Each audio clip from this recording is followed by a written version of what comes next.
Olá, eu sou o professor Felipe Aron e hoje vou te contar sobre os Cavaleiros Teutônicos, Alexander Nevsky e a Prússia em 5 atos. Se você gosta dos meus vídeos, se inscreve aí no meu canal. E se você já é inscrito, compartilha os meus vídeos nas redes sociais. E agora vamos lá para o ato número 1. Como os teutônicos foram parar na Prússia. Se você assistiu ao meu vídeo das cruzadas, verá que a terceira cruzada era para ter sido a melhor de todas. Contava com o rei da Inglaterra, o rei da França, e tinha que contar com o imperador alemão Friedrich Barba-Ruiva. Porém, ele morreu no meio do caminho. Com isso, os alemães ficaram desamparados lá na Terra Santa, enquanto franceses e ingleses podiam contar com o apoio dos templários, da Ordem dos Hospitalários. Os alemães não tinham ninguém, então eles fundaram a sua própria ordem em 1198, que era para ser uma ordem hospitalar, para repouso, para serviços médicos aos alemães. Só que num local tão hostil de campo de guerra, você não tem como fundar um negócio que é só hospitalar. Então ela acabou virando também uma ordem de cavaleiros. E é assim que foi fundada a Ordem dos Cavaleiros Teutônicos. E aí, em 1210, se torna grão-mestre dessa ordem um cara chamado Hermann von Salza. Ele tinha tudo para ser um nobre de baixo escalão, sem importância, sem nenhum registro histórico. Assim como a Ordem dos Teutônicos tinha tudo para ser uma ordem entre várias.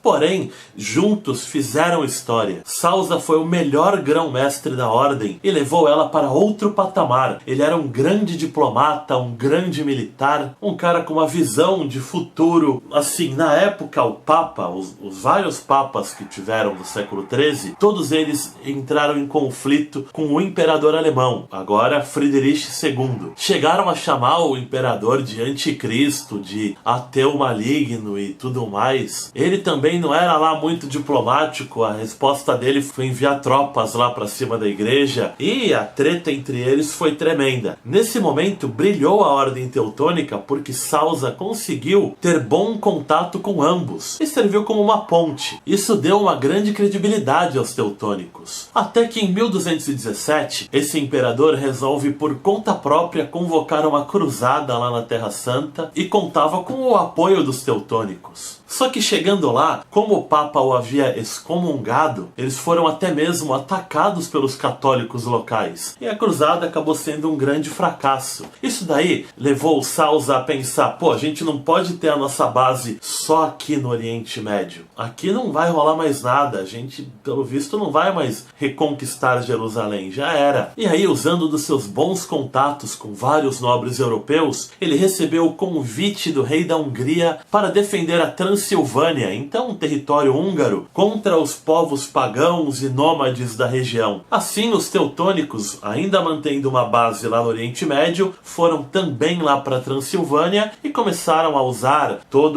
a região, começaram a montar castelos, a realmente tomar conta do local e impedir aí a expansão dos povos pagãos. Só que veja bem, isso deixou muito enciumados os nobres da Hungria, que pensaram, o rei acha que a gente é incompetente, né? Tem que trazer uns gringos aqui para virem proteger a terra. Então esses nobres começaram a fazer todo tipo de encrenquinha dos teutônicos com o rei, tentando jogar um contra o outro. E isso se tornou uma séria ameaça quando o príncipe Bilá começou a apoiar esse tipo de artifício aí. Até que uma hora o príncipe convenceu o rei e os teutônicos foram realmente expulsos de todo o território da Hungria. Mas eles ainda eram bem requisitados pela Europa. E logo os poloneses os convidaram para combaterem os prussianos, que eram várias tribos pagãs que estavam causando sérios problemas. Na época, a Polônia não era um reino realmente unificado. Haviam vários duques da Polônia,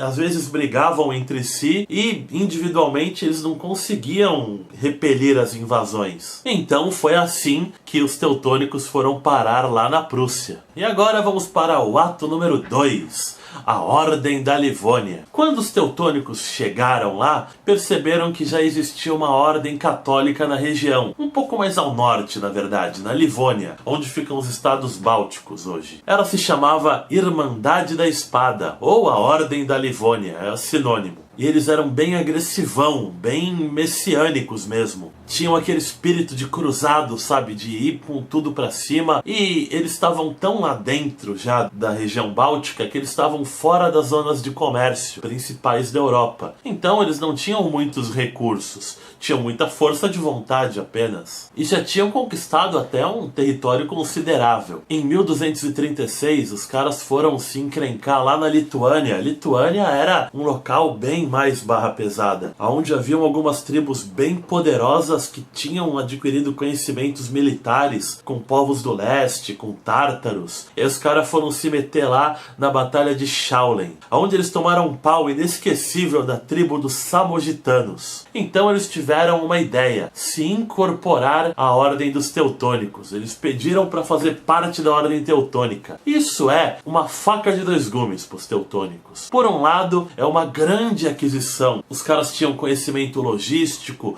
tinham território, tinham armas, armaduras, enfim, tinham coisas a oferecer. Por outro lado, eles estavam incorporando uma gente que era bem encrenqueira, cheia de inimigos por aí. Bom, mas por enquanto vamos lá. O ato número 3. Alexander Nevsky e a Batalha no Gelo. Antes de prosseguir, vamos falar um pouco sobre o que são, na verdade, os teutônicos. Por que eles são tão requisitados? O que tem de especial neles? Eles eram caras que faziam voto de castidade, abdicavam de suas propriedades em nome da ordem, porque o ideal deles era se concentrar somente em treinamento, em batalhas, em serem uma irmandade unida. Então eles conviviam entre si, e o ideal deles era o soldado perfeito, o cavaleiro perfeito. Isso fazia deles caras muito mais preparados psicologicamente do que os outros exércitos da Europa na época. É por isso que o guerreiro teutônico é tão apelão no Age of Empires 2, não é mesmo? Mas vamos retomar o assunto, porque algumas coisas vão mudar o rumo dos acontecimentos. A invasão dos mongóis. Primeiro, em 1227, invasão liderada aí pelo Gengis Khan, que acabou morrendo, fazendo com que os mongóis se retirassem para escolher o seu novo líder. Em 1236, porém, eles retornaram e estavam conquistando vários dos reinos ali da onde é atualmente a Rússia, né? Os vários reinos russos. Aparentemente, eles tinham vindo para ficar, e isso colocou em estado de alerta vários reis lá do leste europeu. Os mongóis tinham uma estratégia digna do que Hitler fez ao invadir a União Soviética. Ele juntou em 3 frentes, uma lá pelo norte da Europa, a outra lá pelo centro e a outra realmente para tomar ali a Hungria, né, a região da Romênia. E essas 3 frentes se encontrariam no meio do leste europeu. Elas foram realmente varrendo todo o território por onde eles passavam. E o primeiro a realmente rodar foi a Hungria. Os húngaros, que depois que expulsaram os teutônicos, nunca se reforçaram de verdade, mantiveram apenas ali os seus nobres, as suas tropas normais. Eles estavam completamente despreparados. 70 mil soldados húngaros caíram numa emboscada dos mongóis e morreram de uma só vez. O rei Bilá fugiu assim, ele foi caçado e por pouco não morreu. E os mongóis foram varrendo o leste europeu como se fossem uma praga. Teve regiões que ficaram bem despovoadas. Ao todo, eles mataram no mínimo 150 mil pessoas, o que para a população da época é bastante coisa. Só que em março de 1242, inesperadamente eles foram embora, saíram, porque morreu o outro líder deles.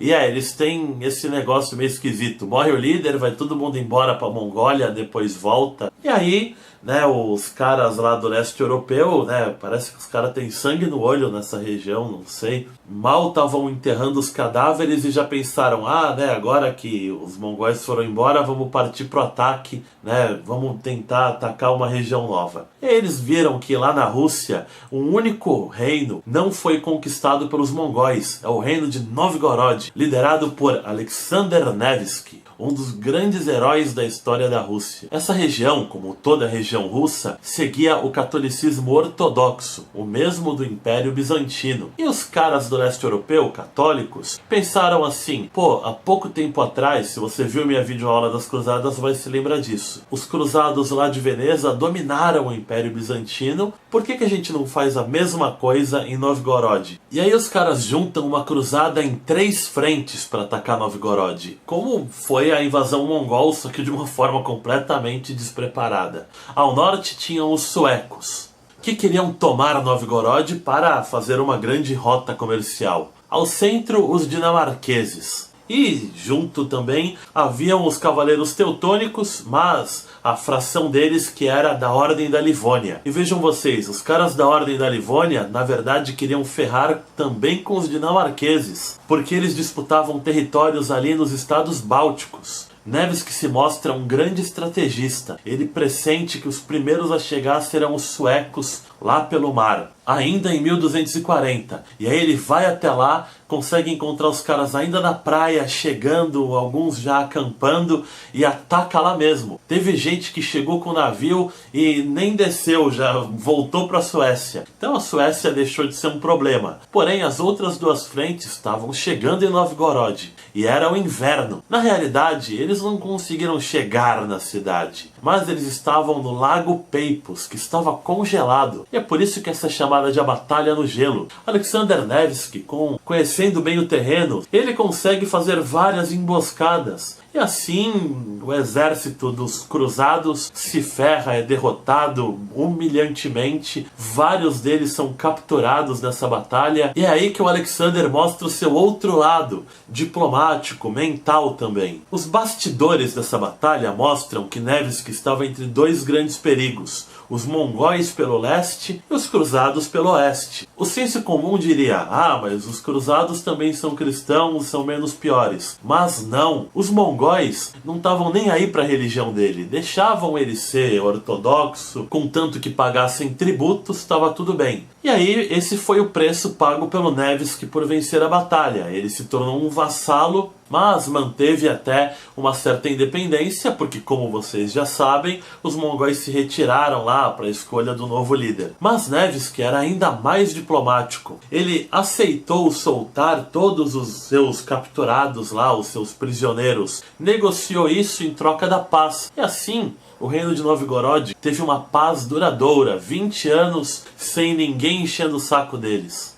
Bom, isso nos leva até o ato número 4. Mindaugas e o crescimento da Ordem. As notícias da derrota dos teutônicos na Batalha no Gelo acabaram se espalhando pela Prússia, e motivou assim Sventopelk, um prussiano que tinha já se convertido ao cristianismo, a se revoltar contra os teutônicos e se aliar aos pagãos locais. Isso caiu como uma ducha de água fria na Ordem Teutônica. No decorrer de 7 anos, até 1249, eles foram contendo as revoltas. Porém, isso serviu de lição aos teutônicos. Eles perceberam que eles estavam se tornando muito intolerantes e odiados, porque eles não só impunham o catolicismo, como eles impunham uma mudança cultural muito rígida aos povos locais. Então, a partir daí, eles se tornam um pouco mais flexíveis. Eles falam: não, os caras têm que ser católicos, mas tudo bem que eles mantenham elementos da sua cultura. Muito cooperou para isso o bispo William de Modena, porque ele aprendeu a língua dos prussianos, ele traduziu livros para os caras, ele tinha muito diálogo com eles, era muito querido por eles. A adição do poder dos prussianos com a persuasão desse cara fez muito sucesso por um tempo. Porque assim, a conversão da Prússia no começo nunca dava certo, porque enviar apenas missionários vai fazer com que os caras se tornem picadinho na mão dos guerreiros pagãos. Porém, a tática dos teutônicos era a seguinte: vou mostrar que o meu Deus é mais poderoso que o seu pela ponta da minha espada. Isso funcionava com líderes militares, mas não funcionava com o povão. Então a adição entre as duas coisas era o que realmente estava dando mais certo. Então os anos 50 se mostram uma época em que os teutônicos têm muito sucesso. Eles vão crescendo mesmo ali na região, vão conquistando vários locais, várias tribos prussianas vão se convertendo ao catolicismo. A grande cereja do bolo é quando Mindaugas, o grão-duque da Lituânia, resolve se converter ao catolicismo, fazendo assim com que a Lituânia se tornasse também católica. Se a história tivesse acabado aqui, estaria tudo bem. Mas não é o que acontece. Então agora nós temos o ato número 5, a Grande Revolta Prussiana. Em 1259, os últimos pagãos da Prússia começaram a tentar uma reação. Afinal, eles viam que o paganismo deles estava sendo derrotado. e eles eram fortemente religiosos. Então eles se uniram, eles que sempre eram desunidos, e fizeram a grande revolta prussiana, liderados por um cara chamado Scomantas. Eles tiveram a grande ideia de primeiro invadir a Lituânia e forçar o Mindaugas a se reconverter ao paganismo. Falaram, que porcaria é essa? Que negócio é esse de cruz aí? Tu é católico desde quando? Porque o Mindaugas era um grande político, um grande pilantra. Ele se converteu ao catolicismo porque os teutônicos eram mais fortes. E agora, com a ponta da espada no seu pescoço, ele facilmente voltou a ser pagão, como se nada tivesse acontecido. Então, Lituânia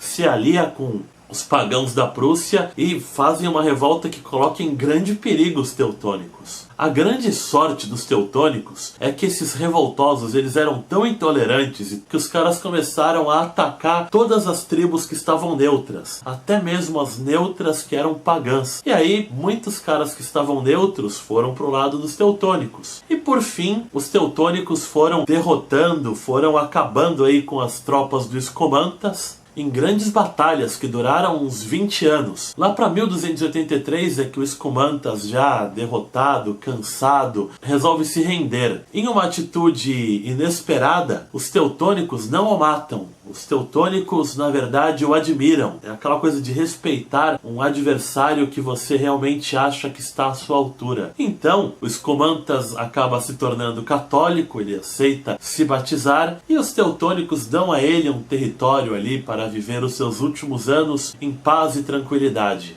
E com isso, em 1283, a Prússia é conquistada pelos teutônicos, pela Igreja Católica. A história teria acabado aí, porém, esse crescimento dos teutônicos vai incomodar o cada vez mais unido e forte reino da Polônia. Além do fato de que a Lituânia voltou a ser pagã e ela voltou a ser um problema para os teutônicos. E o que será que vai acontecer? Isso eu deixarei para a próxima videoaula. Haverá continuação. Por hoje eu vou ficando por aqui, meus amigos. É isso aí e falou!